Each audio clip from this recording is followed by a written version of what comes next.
Nous sommes aux États-Unis à l'époque où il y avait encore des chevaux, des pionniers et des Indiens. En ce temps-là, notre village était tranquille. Il y avait bien 2 fois par semaine un bateau qui remontait le fleuve et un autre qui le descendait, mais après leur passage, le Mississippi redevenait un grand désert liquide. Et maintenant, je vais vous raconter l'histoire d'un petit garçon qui devait un jour, sous un autre nom, devenir un des plus grands écrivains du monde. Cette histoire nous fait remonter assez loin dans le temps.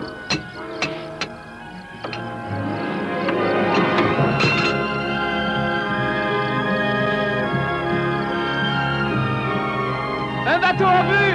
Bateau en vue!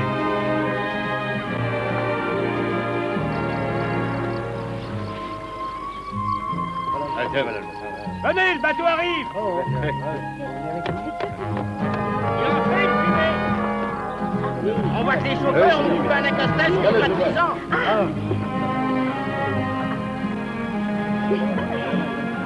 C'est lui, c'est le Paul Jones, je le reconnais!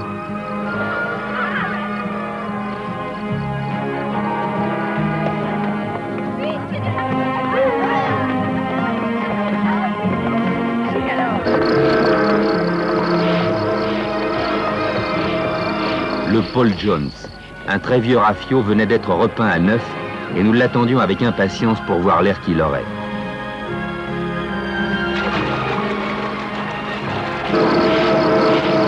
Cette fumée impressionnante, les chauffeurs l'obtenaient en ajoutant au charbon quelques bûches d'épicéa. Ça faisait toujours son petit effet. Tom! Tante Polly était myope comme une taupe. Mais elle ne mettait jamais ses lunettes, sauf le dimanche ou dans les grandes occasions. Vous pensez bien qu'un petit galopin ne méritait pas cet honneur-là, si bien que Tom pouvait faire tout ce qu'il voulait, ou presque. Tom!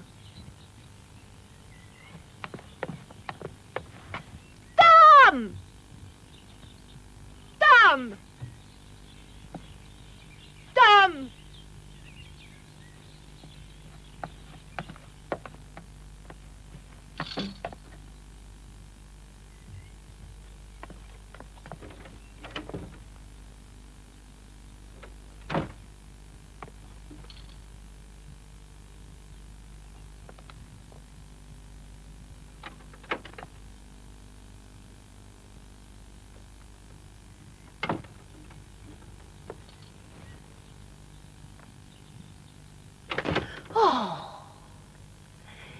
Est-ce que je t'ai dit d'aller ranger le bois dans le hangar ou c'est un effet de mon imagination?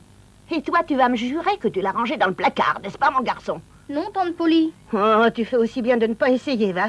Parce que je lis en toi comme dans un livre ouvert. Je sais à quoi tu songes. Tu voudrais bien filer à l'embarcadère. Le Paul John vient d'être peint, ma tante. Repeint ou non, serait-il même doré à leur fin? Tu ne sortiras pas, tu m'entends? Oh, on se promène, on admire les bateaux, on traîne n'importe où. Et tu te figures que ça peut durer? Ce n'est pas ainsi qu'on devient quelqu'un en ne faisant rien. Tu dois apprendre à te rendre utile, à travailler. Il n'y a pas d'exception à cette règle, même pour toi. Attention, une souris derrière toi. Oh!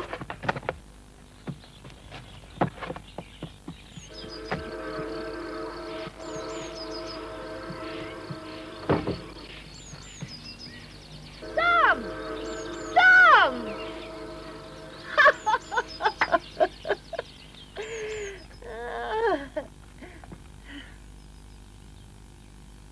C'est pas lui qu'il faudrait attraper. C'est plutôt moi, en réalité. Je suis trop faible avec ce garçon. Je ne fais pas mon devoir, quoi. Mais je crois qu'avec l'aide de Dieu... C'était une brave femme. Quand Tom lui faisait des niches, elle s'adressait des reproches à elle-même. Elle demandait pardon à sa sœur, qui était morte, d'élever si mal cet enfant qu'elle lui avait laissé. Pour un peu, elle aurait demandé pardon à Tom lui-même.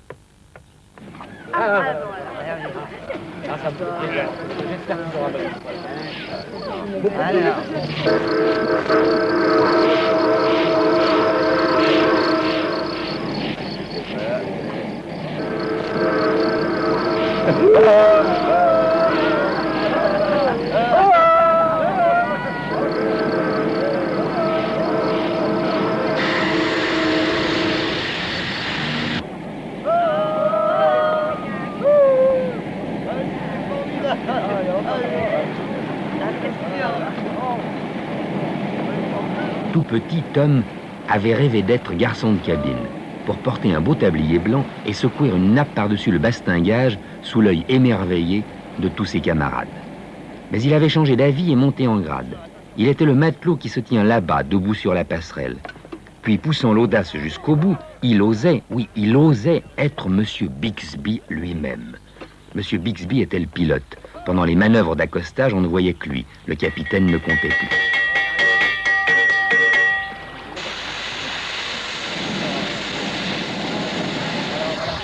Hé, lancez-moi cette passerelle à quai et dépêchez-vous, mille tonnerres. Qu'est-ce qu'il fabrique? Regardez-moi ce tas de fainéants. En avant, ce canon d'un chien, ça vient? En avant, vous m'entendez? Arrière, mon sang de bouche à péter! Je vous dis en arrière. Stop! Et toi, où est-ce que tu vas avec ton tonneau? T'es dans si pressé que ça? File, espèce de misérable cutéré, ou je te jette à la baille!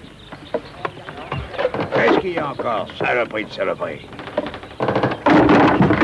Un levier! Apportez-moi un levier!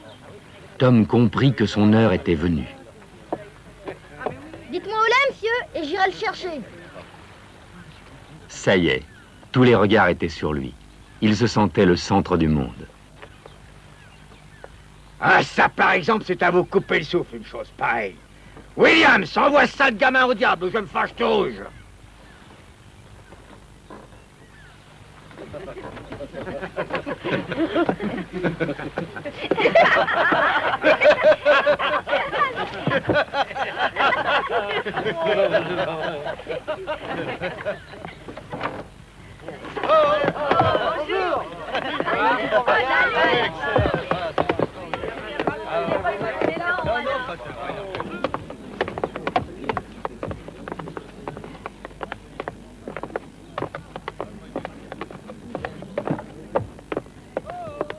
Harris, bonjour mes amis. Merci de votre accueil. Bonjour, bonjour à tous. Un petit incident devait alors se produire. Oh, un incident sans importance. Monsieur Harris, un propriétaire de la région, revenait à Saint-Louis. Je vous prie de m'excuser, messieurs. Mais j'aperçois là-bas un homme qui a juré devant le tribunal que j'avais participé à une certaine attaque contre le courrier régional. C'est tout à fait absurde et inadmissible, étant donné que par-dessus le marché, je ne connais pas cette personne, n'est-ce pas? C'est la première fois que je la vois.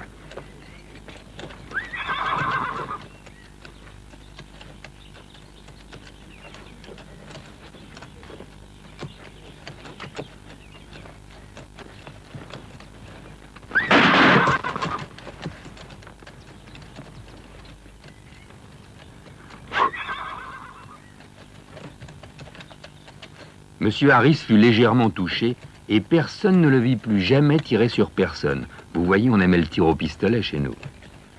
Mais Tom pensait à autre chose. Son échec auprès de Monsieur Bixby le faisait souffrir. Il s'en alla, tête basse, à la recherche d'un ami.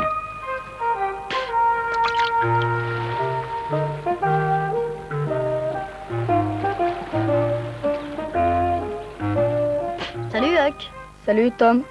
Qu'est-ce que tu fais? Je crache. T'as de la chance, toi. Tu fais ce que tu veux. Pas la peine de te rendre utile. Non. Personne te dit rien quand tu craches. Non. Quand il fait beau, tu dors sous un arbre. Quand il pleut, tu te mets dans un tonneau vide.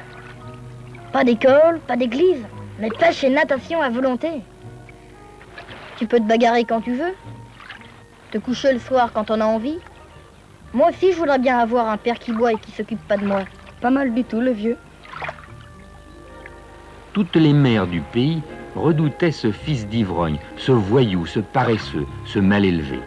Mais nous, les jeunes, nous l'admirions et nous allions souvent le retrouver en cachette.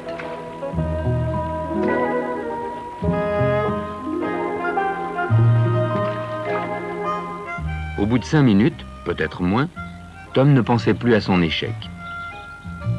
Il était ainsi fait que seul comptait pour lui l'instant qui passe. S'il voyait un bateau, il devenait pilote.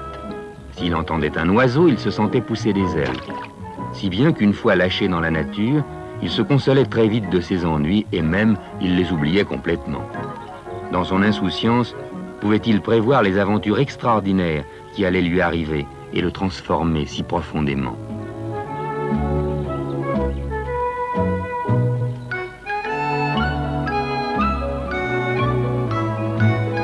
Chez nous, un étranger, vieux ou jeune, était toujours considéré comme une curiosité. Et celui-là était endimanché, un jour de semaine. Tom se sentit presque offensé. Comment t'appelles-tu?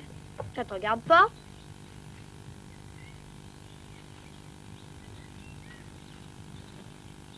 Tu me fais pas peur. Alors je t'attends, viens.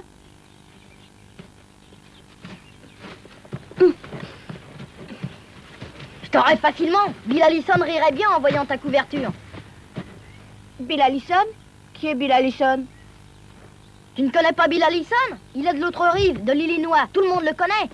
Contre Big Wells, à la première reprise, il lui a placé un crochet tel que l'autre ne pouvait même plus dire Alléluia. Pour toi, ce sera pareil. Tu ne pourras même plus dire Alléluia. Alléluia? Un conseil, ne le répète pas. Alléluia. Si tu continues, tu l'auras voulu. Alléluia, alléluia, alléluia, alléluia. Disparais. Disparais d'abord, toi. En tout cas, t'as des progrès à faire pour être comme Bill Allison. Voilà la limite. Si tu la dépasses, je te rosse comme t'as jamais été rossé de ta vie. Si tu veux que je me salisse les mains sur toi, donne-moi 2 sous et la séance va commencer.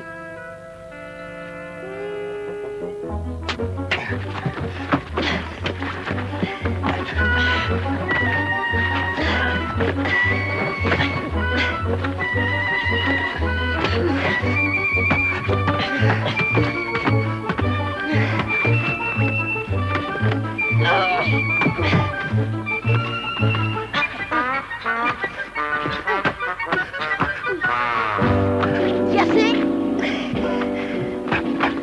Allez, dis assez? Oui, assez. Assez. La prochaine fois, tu regarderas bien sur qui tu tombes. Tu n'es qu'un lâche, une brute, un salaud. Je te retrouverai, t'en fais pas, et t'auras ta part, tu verras.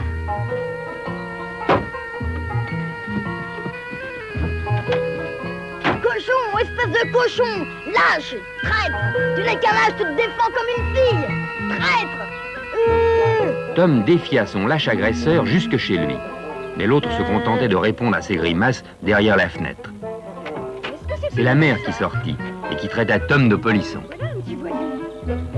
Va-t'en, et que je ne t'y reprenne pas.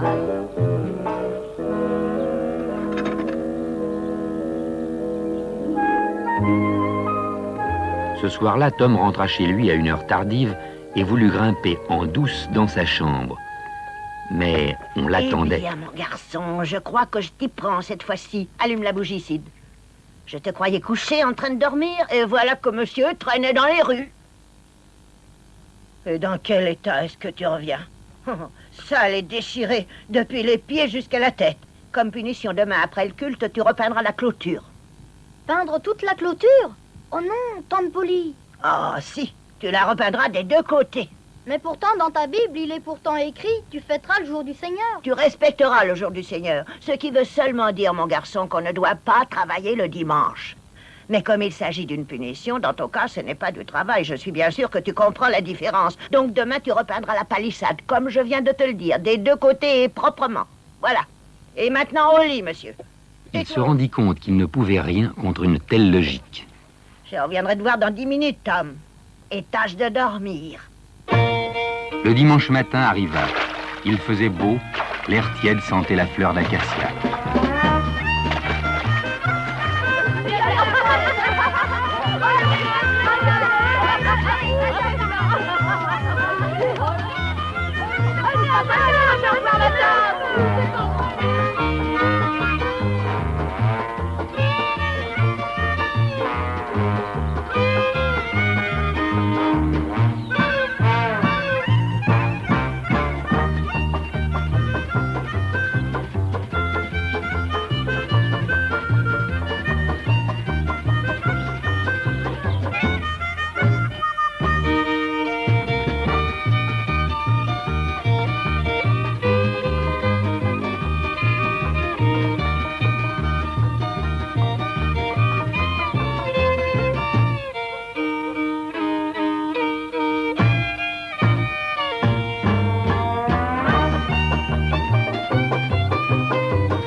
En évaluant tous les coups de pinceau qu'il faudrait donner encore, le désespoir l'envahit.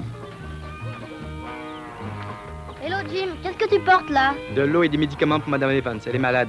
Jim, ça me fait de la peine de devoir faire tout ce chemin. Moi, je vais aller le porter à ta place, et toi, t'auras qu'à te reposer ici en peignant un morceau de palissade. Je ne peux pas, monsieur Tom. Le docteur m'a dit, t'arrêtes surtout pas en route pour bavarder. Alors si je peux pas m'arrêter, je vois pas comment je pourrais peindre la palissade. Jim, je connais un bon moyen pour faire passer les verrues. Moi aussi, il suffit de prendre un peu d'eau au clair de lune, dans un tronc d'arbre bien pourri. Des bêtises tout ça. Mon moyen à moi, c'est un noir de passage qu'il a dit à Huck. Un noir de passage. Et tu crois qu'un noir de passage dit quelquefois la vérité?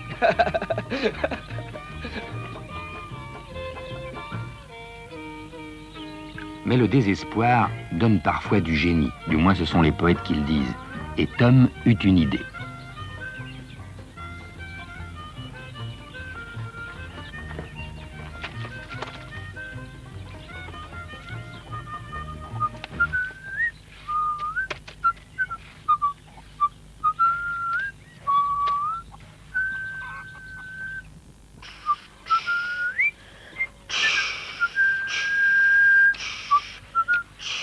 Stop, bim, bim, boum, arrière toute.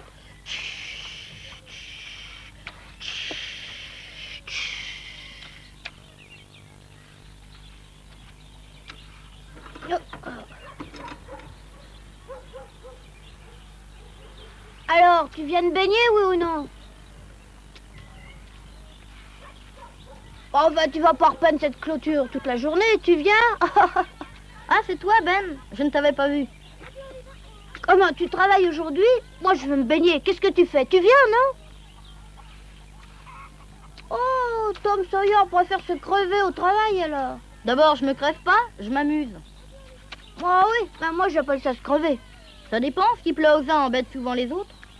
Écoute, dis-moi ce que tu voudras, mais si tu me racontes que ça te fait plaisir, je te croirai pas. Plaisir, et pourquoi pas?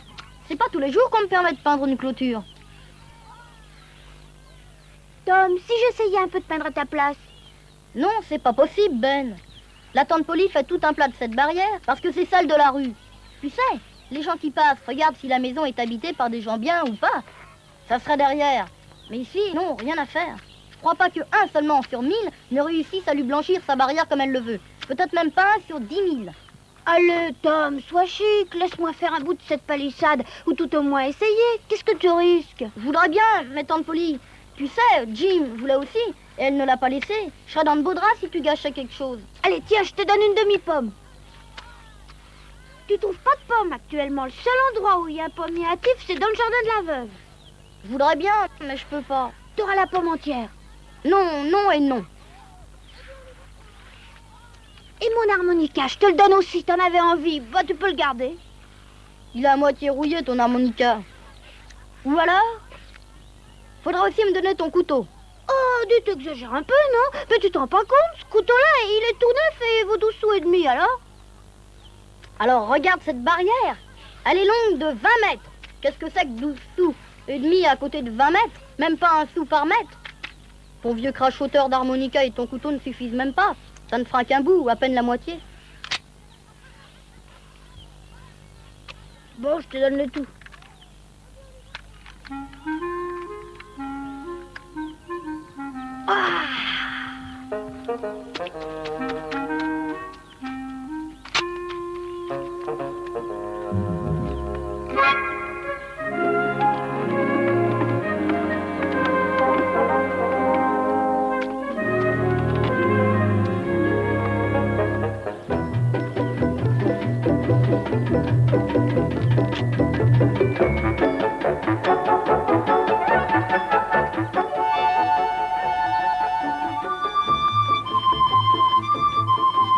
Dis, Tom, tu me laisses peindre?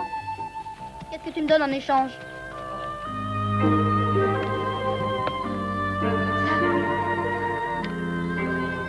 Où ça?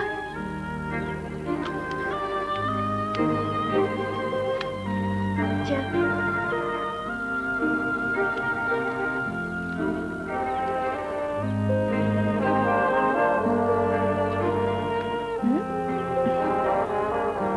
Ça sert à entendre? Alors, t'es d'accord?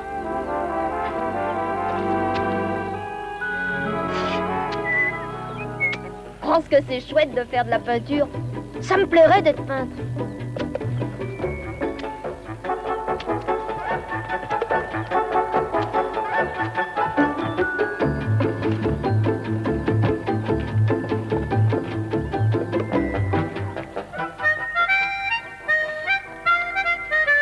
Et regarde, une œuvre d'art. Oh, elle est un peu cassée, c'est une antiquité, mais ça a de la valeur. Alors, d'accord? T'as déjà vu ça? C'est un engin électrique. Il n'y a qu'à mettre 2 fils et ça fait des étincelles. Ça te va? J'y vais? Hé, une cravate du dimanche. Tout en soie. Et le nœud est fait. Elle te plaît?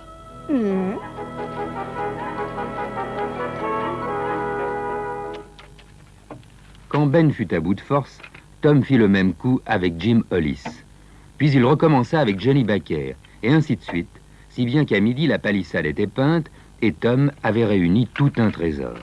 Un harmonica, un couteau, un revolver bloqué par la rouille, un collier de chien, une poignée de porte, un vieux châssis de fenêtre, un vieux cadre et un ruban magnifique. Il venait de découvrir une des règles fondamentales de la réussite commerciale, augmenter le désir du client en faisant celui qui n'a pas envie de vendre. Sid!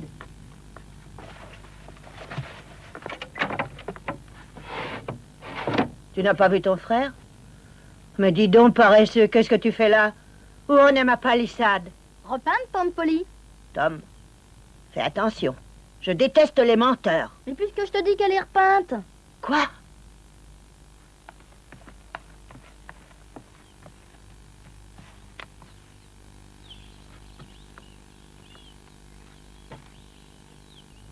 Oh, ça alors! Ça n'arrive pas souvent que tu t'y mettes, mais quand tu veux travailler, je dois dire que c'est rudement bien.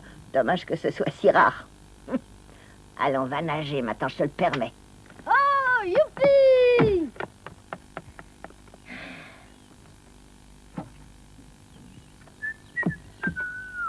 En sortant, il tomba sur son frère Sid, ce qui l'arrangeait plutôt car il avait un compte à régler avec lui. Aïe! Arrête! Tante Polly! Aïe! Mais qu'est-ce que c'est ça?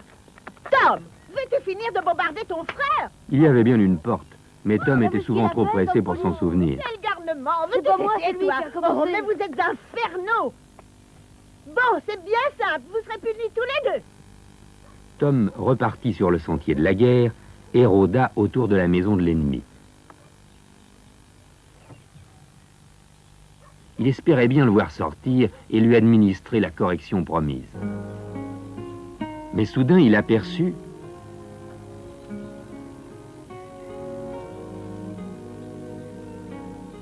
son ennemi avait donc une sœur. Rien qu'en l'apercevant, Tom capitula sans condition. Notre guerrier n'était plus qu'un amoureux.